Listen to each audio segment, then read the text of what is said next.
Welcome to a Football Show Friday edition. I don't think we've ever done a Friday show. That is Nick Suss of the Tennessean. I am Braden Gall, and we are back in our home studios from Mobile after a week of action. We are brought to you by Sinkers Beverages and Shotgun Willie's Barbecue. If you want to get into the comment section, I think this is going to be one of the most interesting episodes, Nick, you and I have ever done. And that's saying something because I work with you. And you do interesting content and have interesting thoughts on interesting topics all the time. But I think this one's going to be interesting because we spent a week in Mobile around. We had opportunities to speak with Brian Callahan, Mike Borgonzi. We had opportunities to talk to players. We had opportunities to talk to a variety of other folks around the NFL and in the college ranks as well. So we got lots of insight. We've got prospects that we care about, that we think you should know about as it pertains to positions of need for the Tennessee Titans. So we'll get to that a little bit later on. I think there's one position that, of course, dominated the major storyline across the entire week that is certainly very important for the Tennessee Titans, and that is the quarterback. Shocking. So we'll discuss that, what we think the Titans think about that position, both in the first round with the first pick, but also later in the draft, the players that were in Mobile, and maybe some options around the league. Some NFL insiders at the ESPN national level offering their insight as to what's going on. So we'll talk about that. I also had a chance. You'll hear from Matt Miller, NFL draft scout for ESPN. He's, I think, one of the best in the business, one of the nicest dudes. I've known him for a very long time. And we had about a 5-minute conversation on Thursday. We talked about Shador and Cam. We talked about the number one pick, who he thinks the best player is. And we talked about players he liked as well. So you're going to get a ton of stuff today on the show. And Nick's got like all 37 different types of trades that the Titans could be making, which, of course, you can go to the Tennessean and read. And what do we think we learned? Number one, first and foremost, what do we think we learned and gleaned? Can we triangulate the Tennessee Titans strategy with the number one pick after spending some time around coaches and players and athletes and general managers, et cetera, et cetera? So a lot of good stuff to do today on the show. Sinkers Beverages and Shotgun Willie's Barbecue. Look, I love Shotgun Willie's Barbecue. It's the best barbecue in the city. It's the best brisket in the city. And Sinkers Beverages. But after a week with you fools down in Mobile, I cannot eat any more rich, saturated foods, and I do not need another drink for a while. So I'm gonna dry out this weekend. I will not be using Sinkers Beverages or Shotgun Willie's Barbecue. I can't wait to get back to it next week.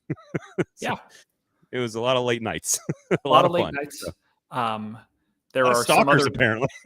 There are some other contributors to this network who might be able to describe the fact that I had such little interest in continuing talking about NFL draft prospects by my last day there that I spoke to a very nice woman in her 50s about her doctoral thesis for about 45 minutes while a bunch of other jabronis continued discussing arm length. Was she sober? No. Very sweet lady. But yeah, we will get back to talking about draft prospects here. But yeah, when you're in Mobile for so long, eventually there comes a point where it's like, I don't want to hear your thoughts about 6th round linebackers anymore. Can I have a human conversation, please? Yep. Current and former 440 hosts and talents. Yes. And I will also say, I don't think I said this at the top. Please do not be distracted by headless Dolly Parton behind me. I am at the Tennessean office today instead of at home. I don't just have a gigantic, what is this, like an 8-foot mural of Dolly Parton hanging on the wall at my house. I could. I just don't. I do feel like the Tennessean should have a dedicated reporter to just Dolly. I don't know why they wouldn't. We've considered it before, but yeah, let's see if that. Yeah, see Dolly Parton. There she is. She's right there. She's a modern American hero. That's all I got to say. Yeah, this is the Dolly room. If you guys ever get a chance to visit our secret office that definitely isn't branded in the sky, we have a Dolly Parton room.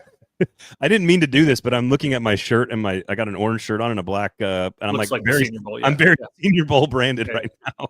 Eddie says I only talk about doctoral theses while imbibed. I believe it's theses if we're being very pedantic. All right, theses. Theseus. Theseus. All right, so let's start with what we learned about the Titans strategy. Let's start with that because I think what you do with this, you have to assume everybody's lying about everything. Just assume that's what's going on.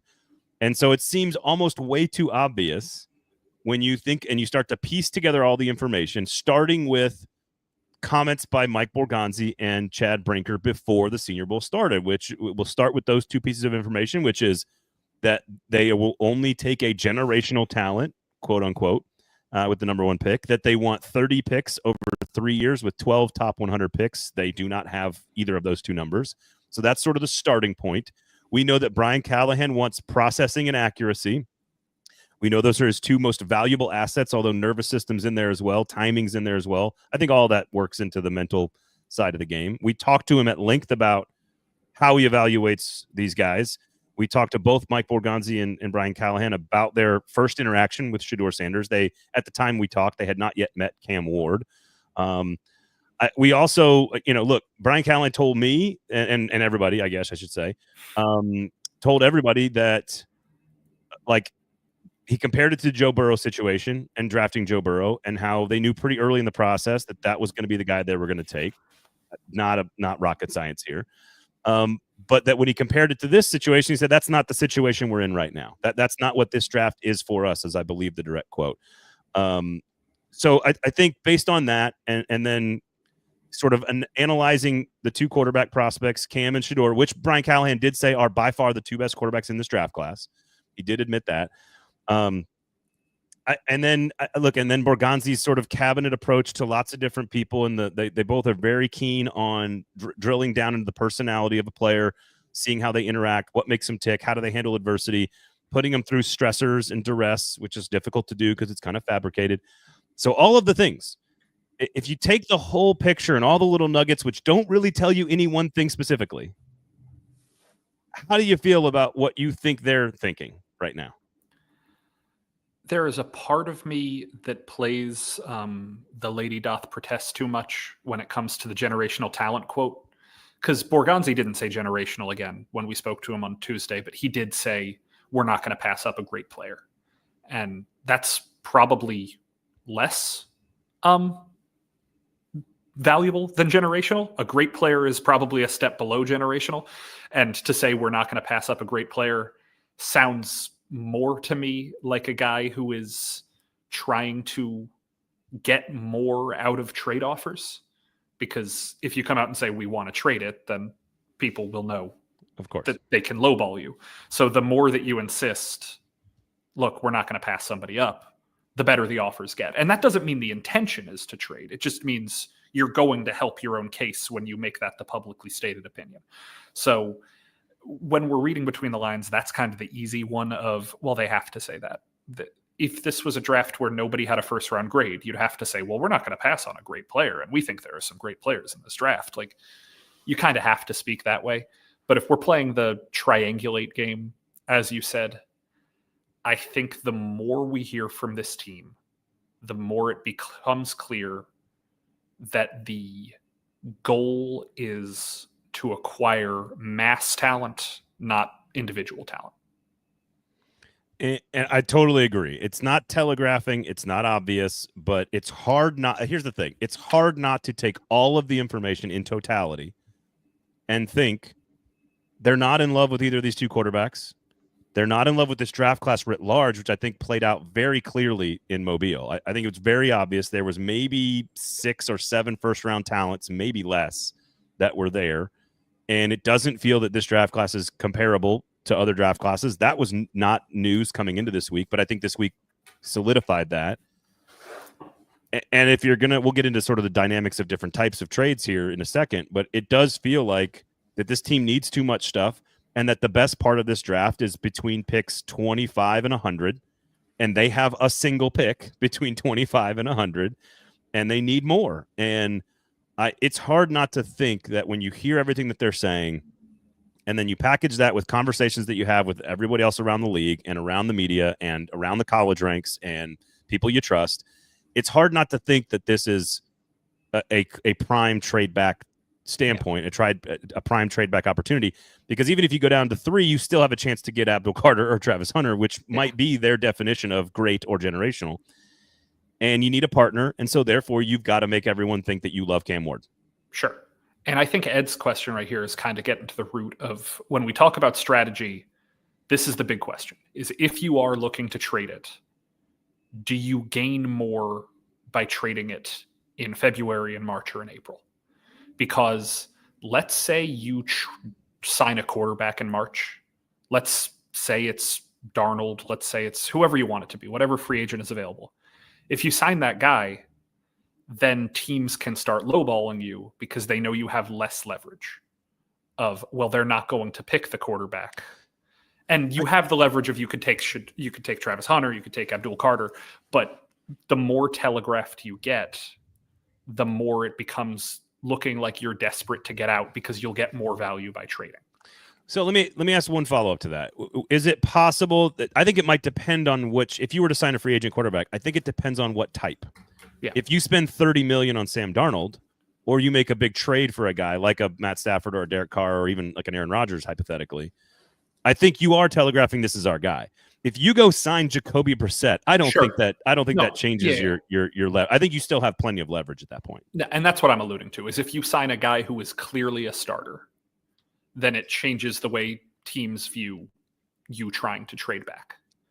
Versus, you're right, if it's any general backup journeyman, it's going to be less valuable. But the benefit to holding on to it until April, Ed, is that the teams that do miss out on the quarterbacks are going to be even more desperate.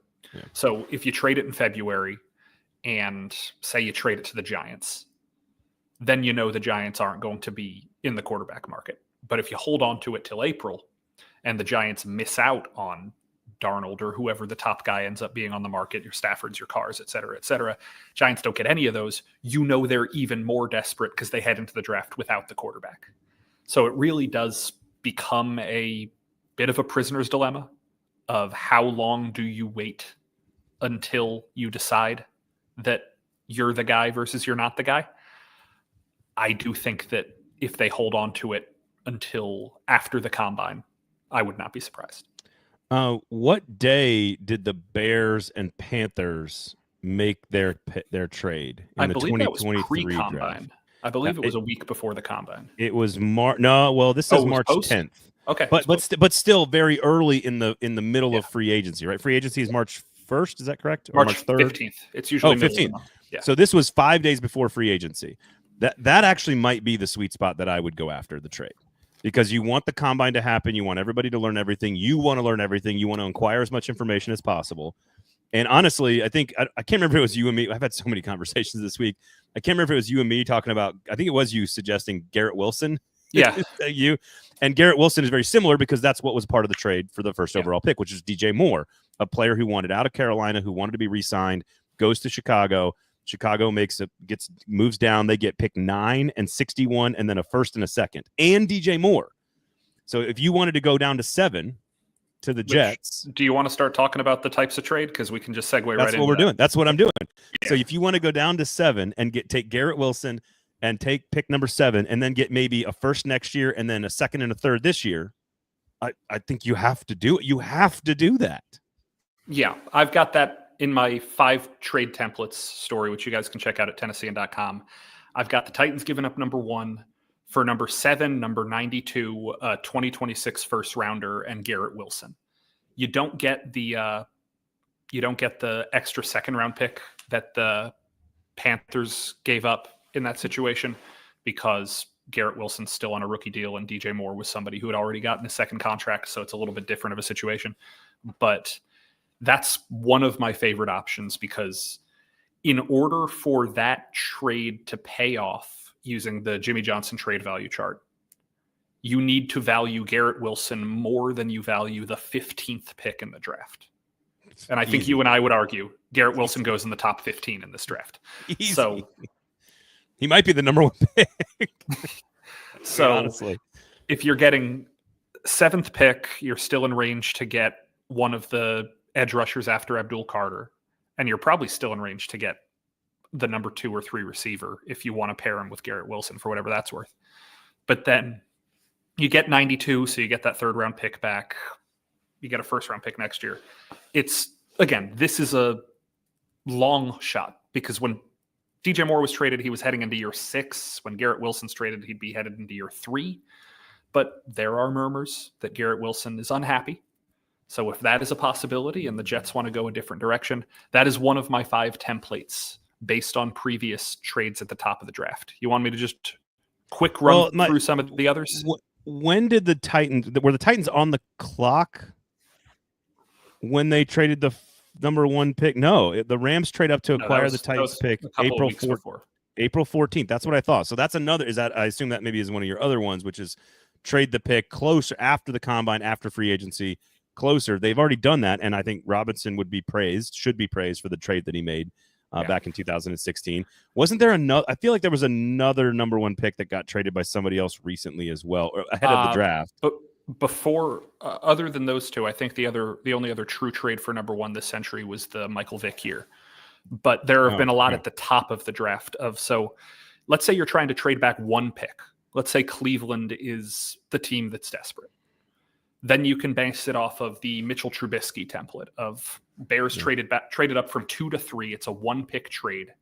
In that situation, I think the Titans can get number 2, number 67, which would be the 2nd or 3rd pick in the 3rd round, number 102, which is early 4th round, and then you get a 2nd round pick in 2026.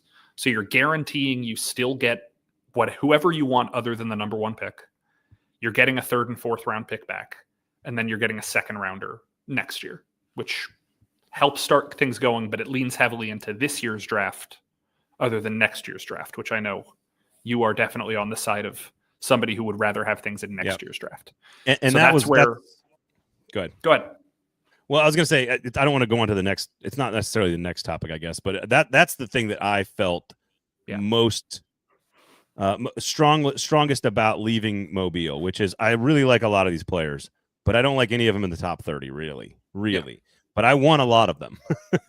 And there's plenty of other players that weren't there that I like also in that range in the draft as well.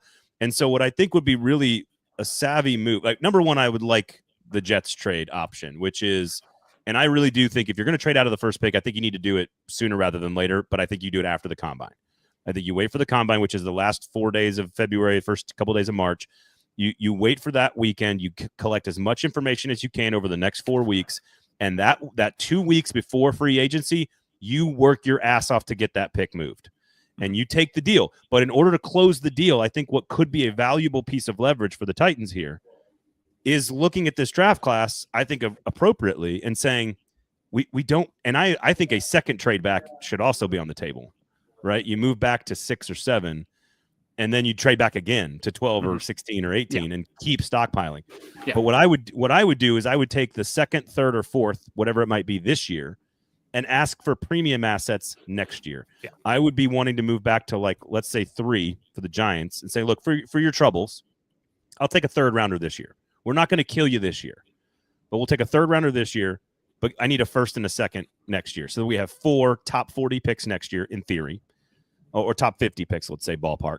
And then you replace your 3rd round pick this year. So then you get another top 100 pick this year, and you stockpile for a future draft class that gives you ammunition to either attack Arch or Aller or whoever else might be in a better draft class next year. I really like that idea. The question is, does the head coach who needs to win now like that idea? And that could be a concern for, Brian Callahan's perspective on that strategy. So the trade you're looking for, if we're playing the template game, is the Trey Lance trade, which is the 49ers very blatantly moved up 10 picks or so. So here you'd be thinking about the Saints at 9. You'd be thinking about the Cowboys at 12, teams like that would have to move up a big distance. What you get for that trade is their 1st round pick this year, their 3rd round pick this year, and then either 1st and 26, 1st and 27, or 1st and 26 and 2 seconds. Like, that is the Trey Lance deal of you have to move down far enough for that, because teams aren't going to give up multiple future 1st round picks or multiple future top 50 picks to move up 2 spots. That's a situation where you have to wonder, will the Saints be willing? If you want to talk about another one that's a fun Cowboys, maybe a fun DJ Moore kind of situation, who's only got 1 year left on his contract and whose team is considerably 1 year away, is Deebo Samuel. So I personally love Deebo Samuel. I don't think I would spend money and invest on his body right now. But that is my point, is you're getting 1 year of Deebo Samuel. Okay. All right. And you're getting future draft picks out of it too. You don't have to re-sign him. He's on a 1 year deal. So you're essentially all right, that's fair. Picking him up as a rental, and then you don't need to draft a receiver this year. So there's options like that if you want to trade back far enough. Then you have kind of the middle options of, think about the trade for Sam Darnold. I think the Jets were at 6 and moved up to 3, and they gave up 2 second-round picks, a future first-round pick, and the number 6 pick. The team that would be in position to do that this year is the Raiders. Because they have 2 third-round picks, I think 68 and 74 or something like that. So you can get a second-round pick and an early third and a future 1 to move down to 6. I think like that's that an option that makes a lot of sense. That's probably my favorite option. The only question is nobody seems to know what the heck the Raiders' plan is yet, because their GM has been on the job for a week and their head coach has been on the job for less than that. So who knows what the Raiders' ultimate plan ends up being, and if they end up being involved in the trade market. But theoretically, they're a team that very much could be willing to move up. And the Titans did spend some time getting to know John Spytek during the process. So there will be a familiarity there of these two teams can already kind of use that baked-in familiarity to negotiate. And another factor I didn't mention when you use all the data you have to triangulate the best you can. Another piece of data is the Kansas City Green Bay influence and model does not value high-level draft picks. In general, broadly, the Packers wanted a ton of picks in the middle rounds, and they have been very successful by drafting a ton of players in the middle rounds. And so I just think again, all this might be too obvious, and they just really love Cam Ward. So, Mario Cristobal was down there at Senior Bowl and was being peppered with lots of questions from lots of general managers across the NFL for extended periods of time. Because people were very interested in Xavier Restrepo. Just fascinated by that Miami prospect. They were very interested in Elijah Arroyo. And actually, that part is true. He had a great week. Jalen Rivers, was that the last Miami player there? Rivers also had a very good week, I thought. He did very well. Good hand placement, shot those arms, Ed Hendry asked a very good question. And I'm not going to answer you right now, Ed, because we're going to talk about that in a minute. But do you think there's a chance that a third quarterback emerges and lands in the top 5? Absolutely not.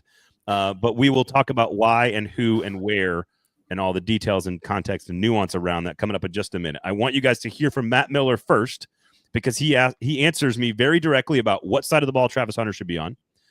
What do Cam Ward and Shedeur Sanders need to prove to him to make sure that they are top 5?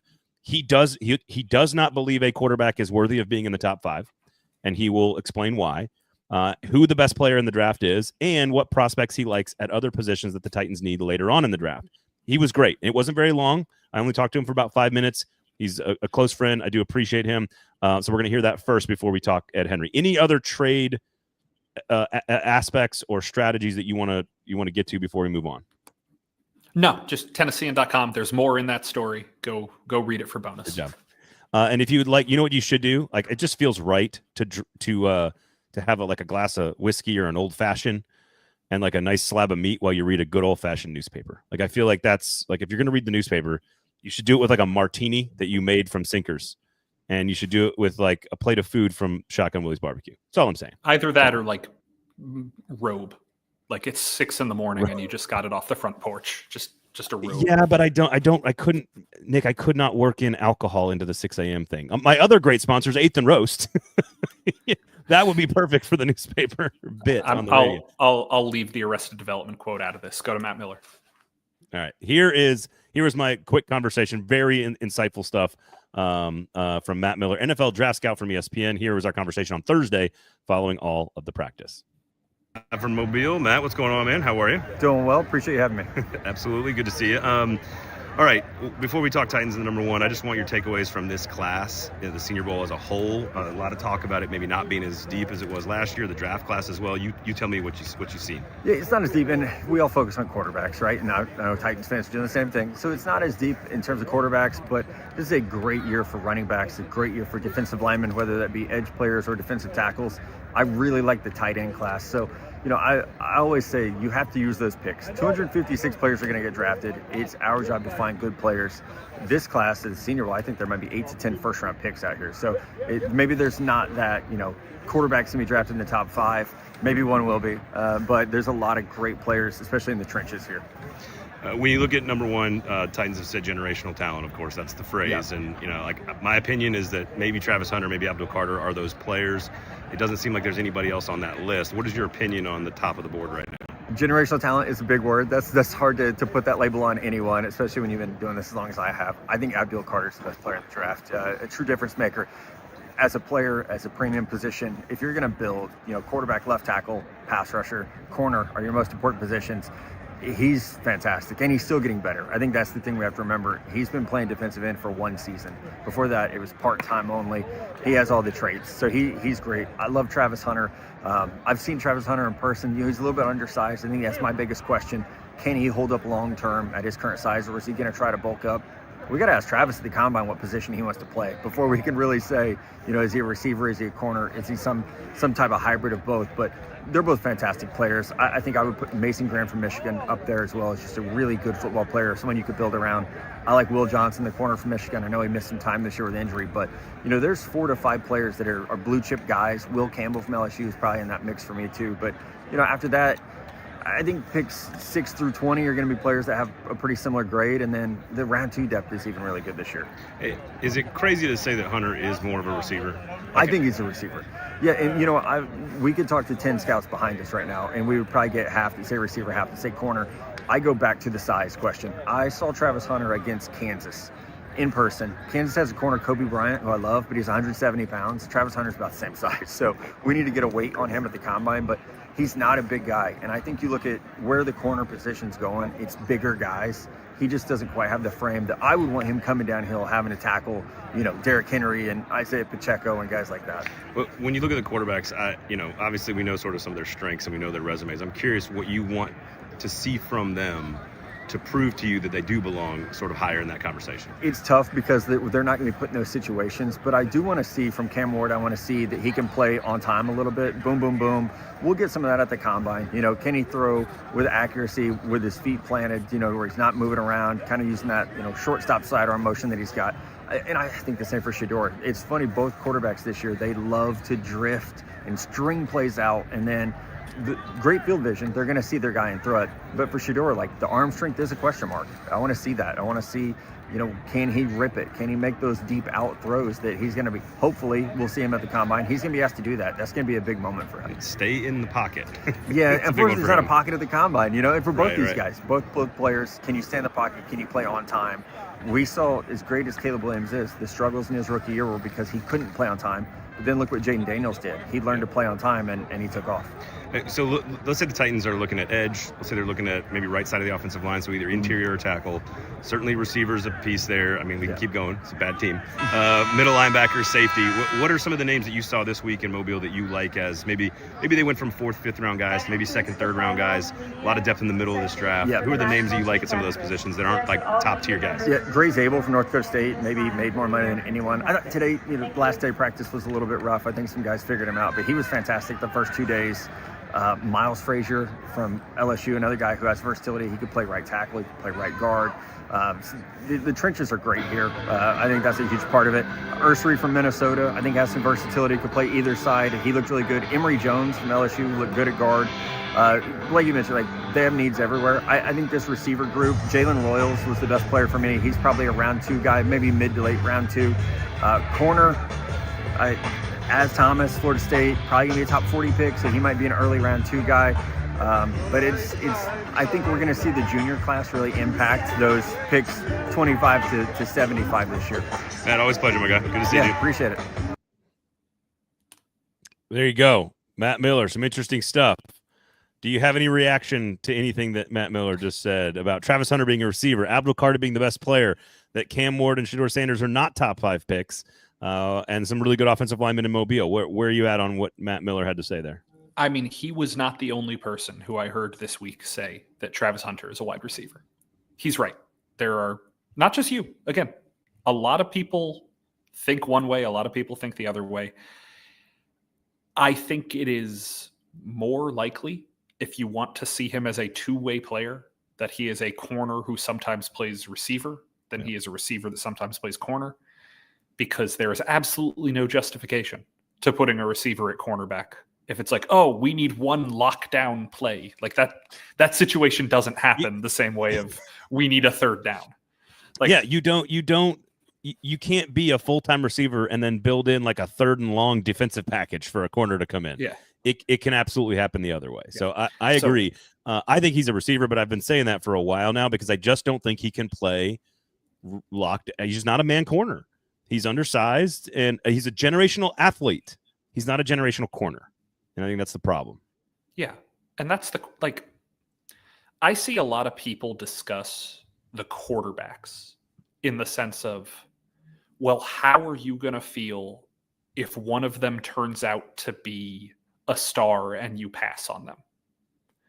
I think of Travis Hunter as a much better version of that discussion.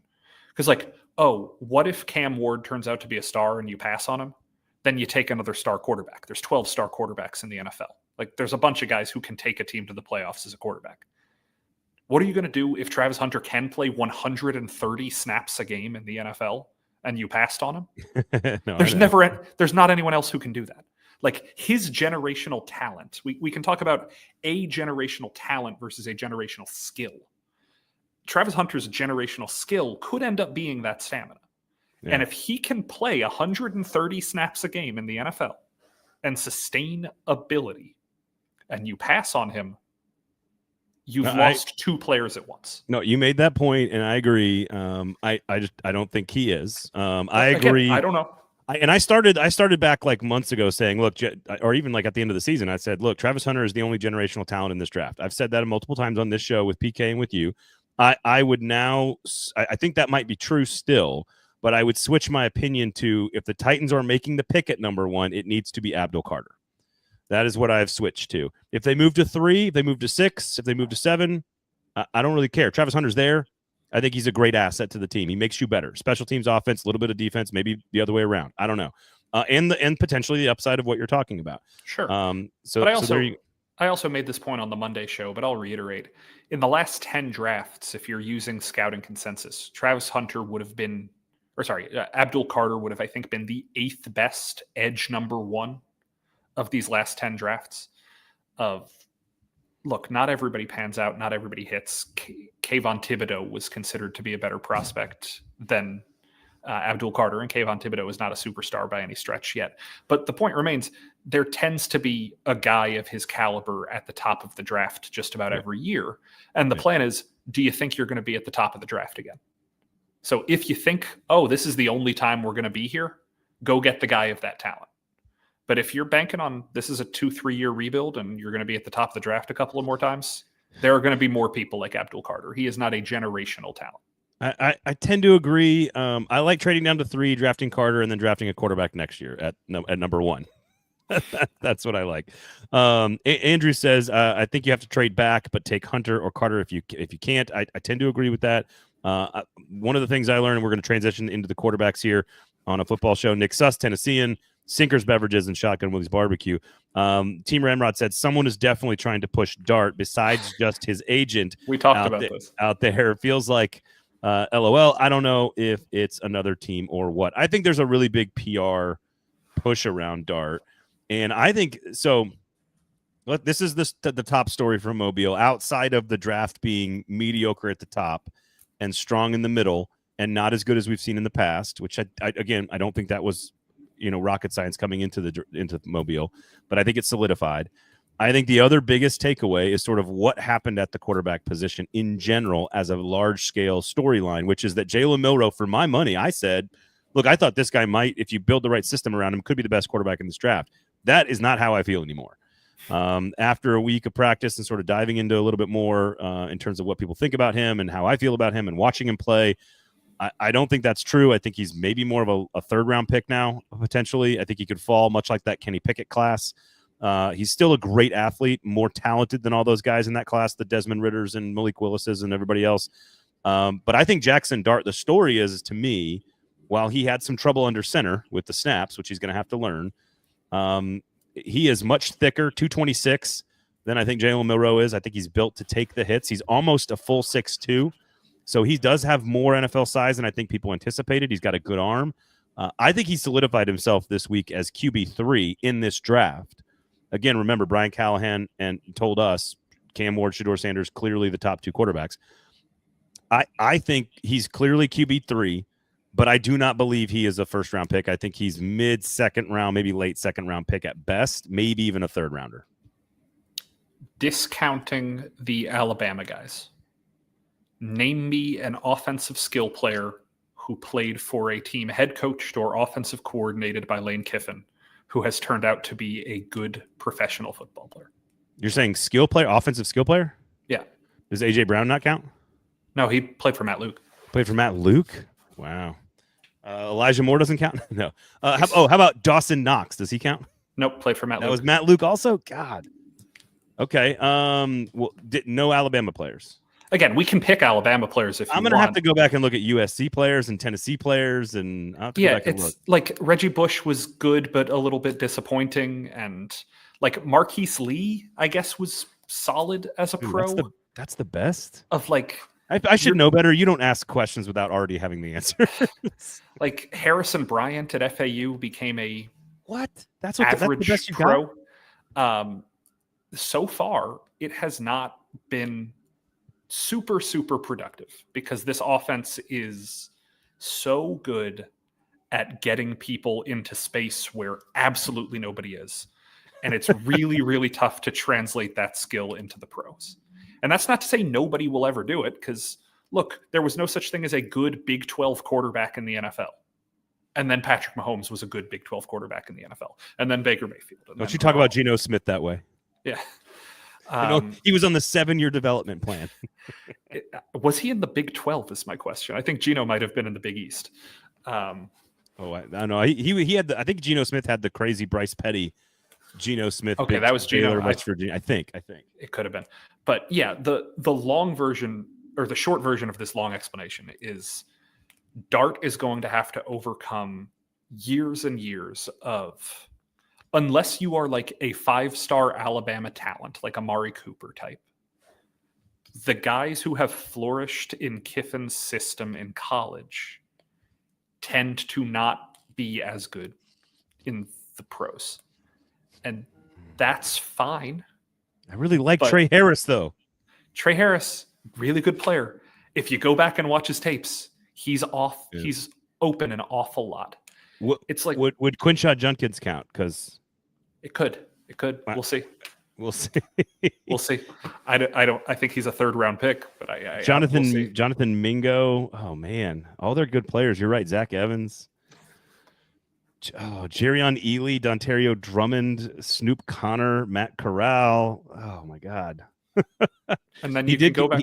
He did coach Elijah Moore for 1 year. He might be the most productive, honestly. Yeah, out of the Ole Miss guys, he's the most productive so far. And then you can go back to those USC teams. You can go back to his one Tennessee year. Wow. Not a lot of correct me if I'm wrong, but it's gonna be a tough transition. And I that's agree. Not to say Dart can't do it, but he threw to an awful lot of open receivers. It's like what I said last year about Marvin Harrison, of like, if you go back and watch Marvin Harrison's college tape, why wasn't he open more? Like, why were all of his catches like jumping over somebody and stealing the ball? If you got 4.35 speed, just run past people. It's college football. Just go. And that's why I was like, maybe you're watching a lot of 97 Syracuse tape these days. Yes, yeah, that's exactly what I'm talking about, and not at all. I'm talking about Marvin Harrison Jr. Sorry. Yeah, that's true. He did make a lot of. It's like Jeremiah Smith has both. Yeah, he shows you both. It's like you watched Jackson Smith and Jigba in that same Ohio State offense, and he was always like 30 yards past people. Yeah. But yet Kyle McCord somehow was throwing to Marvin Harrison, and it always had to be a one-handed catch in double coverage. I'm glad you mentioned McCord, because the rest of these quarterbacks were terrible. Tyler Shuck aside, I think Tyler Shuck's the one pretty good. That I think Riley Leonard was okay. I don't think Leonard is like, he's a late pick. I don't think he's a great passer of the ball. I think Shuck made a lot of money this week, going from 6th, 7th round pick to maybe 4th or 5th round pick. He's the tallest, the most athletic, the best on the run, probably the best passer this week. I don't think has. I think I overheard his agent say it when they were kind of like prepping around media. I think they are going to market. Eileen. I think they're going to market Shuck as a better Aiden O'Connell. That seems like a strange marketing strategy, but okay. It was probably a joke. But like, if he's better than Aiden O'Connell right now, he's an NFL starter. I heard some rumors about sort of, and I think this is evident. I reached out to some folks. He was at Oregon first, then Texas Tech, then Louisville. There's like how focused are you? How much do you love the game? How like I think there's people asking about the commitment level from him, and mostly the biggest problem is the injuries. And I think that's the issue with it's the opposite with Jackson Dart. You do not question Jackson Dart's commitment and love and passion for the game, much like Will Levis, very passionate, committed to the game. And what's strange about Will Levis, and I think you started this early on with like, or maybe it was Kaharski talking about it with like the hero thing, and he's all, and you wrote the long story about like, hey, when he put his mind to something, he would always go out and execute it, and that's because he's so committed and driven. But sometimes that can really hurt you and be a negative to who you are when you need to be sort of like, and this is what Tyler Shuck, I thought, did on the practice field this week, which is everything looked very calm and slow. It wasn't tense. It looked very like in rhythm. And I think that's what you want to see. I think Dart has some of that, but Dart also very emotional, very passionate, very charismatic guy. The question is that going to help him be great and driven, or is it going to affect him when he needs to sort of be a goldfish sometimes? So I don't know about that. Yeah. Let's just say this about Tyler Shuck. He spent multiple years in college as a backup to Justin Herbert. That is how long he was in college football. Multiple years behind a guy who has been in the pros for 4 or 5 seasons. You're right. I forgot to mention 26 years old. Yeah. Like that is something that does need to be mentioned. Hendon Hooker age. No, I think he was the most consistent player at that position in Mobile, but that sort of tells you what you need to know about the quarterback class because he's probably a 4th or 5th round pick at best case scenario. So okay, there you go with the quarterback. So look, I've come around on this. I think Kyle McCord is the only other name that was not in Mobile that I would even consider in the 4th round ish. And I really don't see the value for a team that needs so much taking a guy at any of these positions. PK's big on don't take any quarterbacks outside of the 1st round. You know, there are examples of very good ones. You know, there's a few in the playoffs. You got Russell Wilson, you got Jalen Hurts, you got Geno Smith. There's a handful of other ones. There's some big ones that I'm forgetting, but I don't like the Titans drafting a quarterback this year. Can we give the people what we want and talk about Cam Ward for a very brief minute? Please do so. There were a lot of people at the Senior Bowl who have spent a lot of time with Cam Ward, and I picked a few of their brains. You know what word came up the most often? Demanding. And I don't often hear that word in the context of quarterbacks, so that kind of... Not a young one. That's a Peyton Manning type word. Yeah, that kind of piqued my interest of there are people who have spent a lot of time around with Cam Ward who say he's very demanding of himself and he's very demanding of his teammates. And one of the traits that kind of stood out in his year at Miami was the way that manifested as leadership. That he expected greatness out of everybody and he held everybody to the same standard that he held himself to. And that is what kind of jumped that offense from the year before, what were they, a top 50 offense, top 40 offense, something like that, to the premier offense in college football last year. And if you buy into that trait being able to translate from the college to the pro ranks, that is something that encourages me the more I think about Cam Ward, is that, yeah, he needs to learn how to play on schedule. Matt was right. He needs to play within the confines of a system. But if he has that trait that, you're right, was defined by Peyton Manning for 2 generations, you want that. Like, you do want somebody who is that much of a hard ass that he's going to raise the level of caliber play for everybody on the team.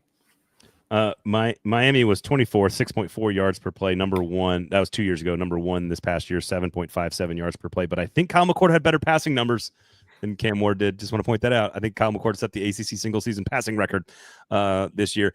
I love that trait. If you are showing everyone else by example that you are holding yourself to that standard first, I think that's when that trait becomes really valuable. If you are holding yourself to that standard and always putting yourself on that, under that microscope, that's when that trait becomes a thing that is like a force multiplier for the rest of your team. Mm-hmm. I tend to agree with that. What's interesting is me thinking about this, and Albert got me going in the comments with trade the pick to the Raiders, take Cam Ward, Raiders. What's interesting about this is as we talk Cam Ward, free agents, trade downs, Titans, there is a lot of stuff that could be connected in all of this. Like if Russell Wilson is available, has a relationship with Pete Carroll, we don't know if they love each other or not, and the Raiders go get Russell Wilson, well, that takes a trade partner off the table for the Titans. If the Titans go get Russell Wilson, well, maybe they have a trade partner, but now they don't have as much leverage. It's kind of all connected. Rodgers and the Jets is tied into this as well. Which goes back to what we were talking about earlier. Of the best time to make the trade is between the combine and free agency. But if you do hold on to it and there is a team that completely misses out, they get more desperate than they've ever been. Yeah, I tend to agree with that. All right, anything else on the quarterbacks? Free agents, is that what we think they do go get a free agent or not? I still think that that's the likelier option. That doesn't mean it's going to happen, but if you are playing the game of who has money, and if you don't mind pulling up like Spotrac or something while we talk here, who could actually afford to pay Sam Darnold 30 plus a year? I don't know that the answer is all that many teams. Like the Titans might not have as much competition on the open market for the top one or two guys, all right, as we would think. New England, right? And this is again Spotrac. Spotrac's not always perfect, but we're just going to go with this for now. Obviously, New England number 1 at $125 million in cap space. They have a quarterback. Vegas at number 2, $95 million in cap space. That's a big one. That could go get somebody, unless you, I guess, are believing in the Aiden O'Connell of Aiden O'Connell. And then there's, Washington's number 3, which is astonishingly good management by Adam Peters. They're number 3. They don't need one. Arizona number 4. They don't need one. Chicago number 5. They don't need one. Chargers number 6. They don't need one. Vikings number 7. They've got multiple. They've got multiple, but they might also be using it to sign Sam Darnold. Detroit at 8. Nope. San Francisco at 9. I would assume that if they're going to spend that money, they're going to spend it on Brock Purdy, I would assume. And then the Titans at 10 at $50 million. Bengals right behind them. Giants is the only other one that you could see going to spend, but they're a team that's very much in the market for drafting a quarterback right now. Yeah. Green Bay, Pittsburgh could spend on Russell Wilson in theory. Rams don't know what they're going to do with Stafford. I think they restructure and bring him back a year. Denver, Jacksonville, Indianapolis. I mean, yeah, it's basically the Raiders. It could just be the Raiders and the Titans and the Vikings for Darnold if that's the direction they wanted to go. So if it really does become a 3-horse race, depending on the Giants, could make it a 4-horse race, but I don't necessarily see that being the case. Yeah, I agree with you.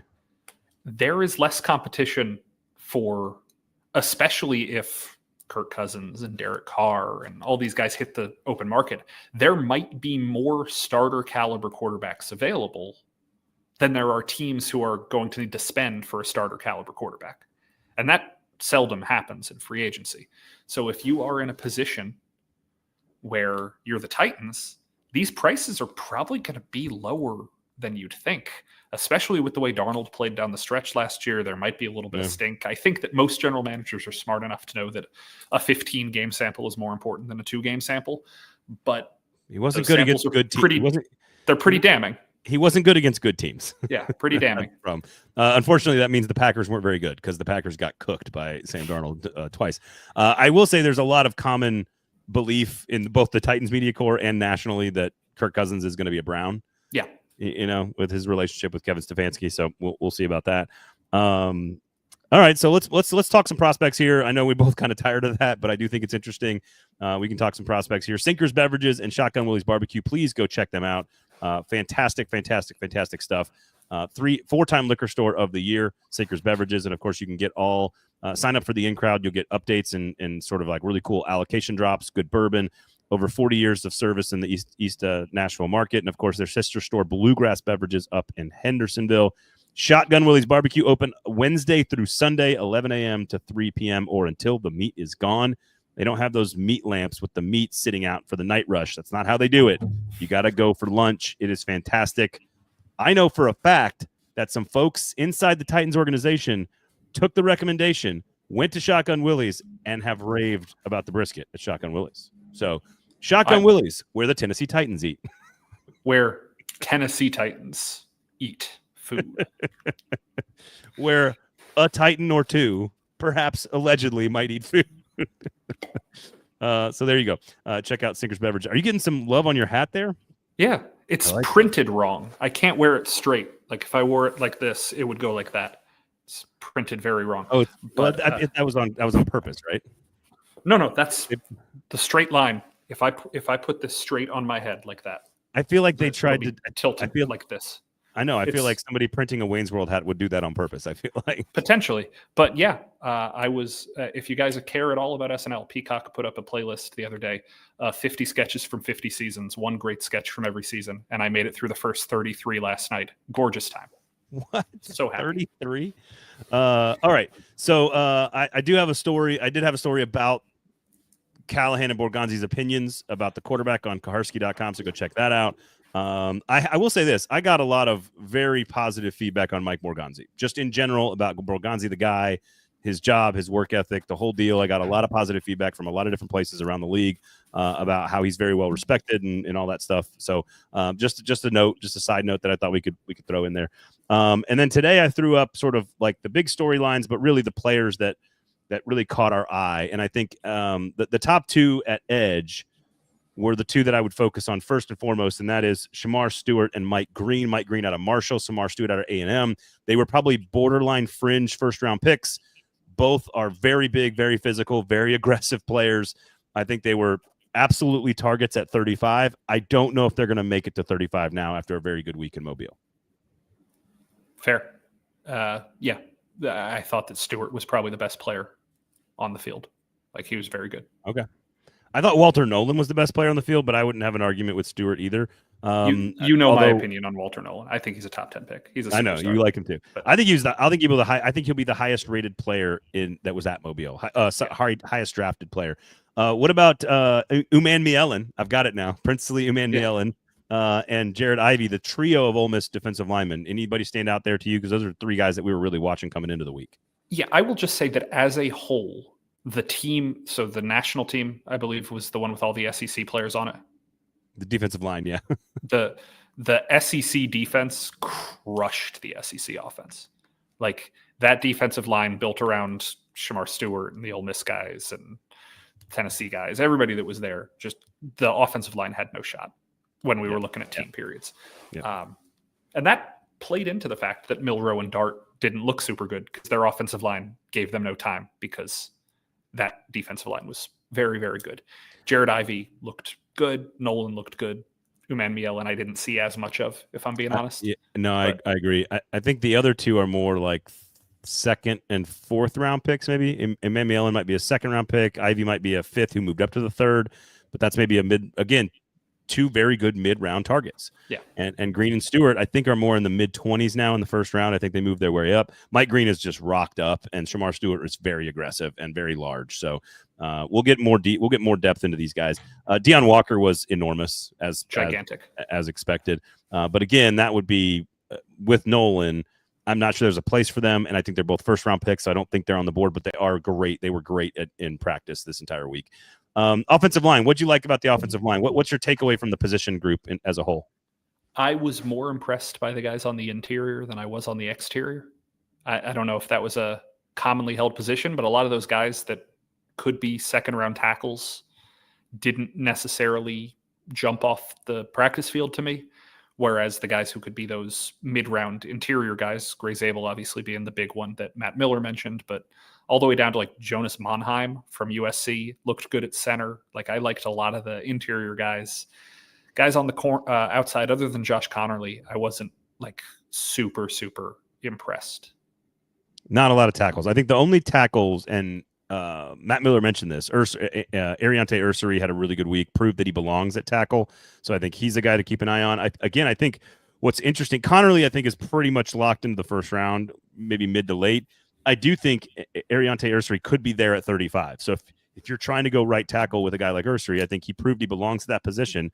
And I think he's still could be available at 35. Anthony Belton out of NC State moved up a lot of spots. I think he moved from like third round to like high second round. Maybe he's a first round pick now as well. Big 6'5.5", 345 pounder who won almost every rep the first 2 days. Gray Zabel, as Matt Miller mentioned, made a lot of money. I still think he's more of a mid second round, late second round pick. and I don't know. He's definitely not a tackle, but I think he's definitely somebody to watch. Miles Frazier, as Matt Miller mentioned, I think is going to be very good. Clay Webb is another one, Jacksonville State, preseason All-American, and a guy that's been very good. A little undersized, but a guy who's been very good his whole life, and sort of just a solid producer. I think Zabel, Frazier, Webb, all guys that are very versatile that could play center, guard, and I think in Frazier's case, maybe tackle. So keep an eye on those names as well. What about the wide receiver class? Anybody stand out to you at that position or storyline? Slots, yes. I didn't fall in love with the outside guys. I know people were salivating over what's-his-face out of Arizona State. I didn't see it as much as Iowa State. Sorry. Iowa State. You mean Jalen Noel? No. The outside guy. Higgins? Higgins, yeah. People were salivating because he's big and tall and strong. He reminded me of Nick Westbrook-Akine, which I should say that as a positive, but I'm not. What makes Jalen Noel interesting at 200 pounds, even though he's undersized, he's definitely a slot player, but can also play outside. They were running outside routes with him, and I think that's why I really like Noel. So I'm a big fan of his. I like Noel. I liked Pritchett as a slot receiver. Tez Johnson, Xavier Restrepo. Restrepo probably had a bit of a weaker week than some of the other ones, but there were a lot of slots that I liked. Tez Johnson was the best receiver, but he's just so tiny. By far the most explosive, but very, very small. Very skinny player, 156 pounds. We'll see. Jack Beck's a guy that I know a lot of folks like out of TCU, 215-pounder. Had just three great catches on Wednesday. A couple other big plays in the first 2 days. Big body, very like sort of a technician of routes and a good hands there. 6'1", out of TCU, very good player. And Jalen Royals is the guy that that Matt's mentioned. He's out of Utah State, 5'11", 210 pounds, very thick, and I don't think he was 100%. I believe he was like an 80% healthy situation. So for him to play as well as he did, I think is interesting. I think the one of the more interesting stories, because I think the depth, and Brian Callahan told us on Tuesday, look, there's really good depth in the trenches in this class and at the Senior Bowl, and he was very interested. I think that's fair, and we've acknowledged that. I think there are some positions later in the draft that I think Titans fans need to be aware about that may not be top of mind when they think about this team.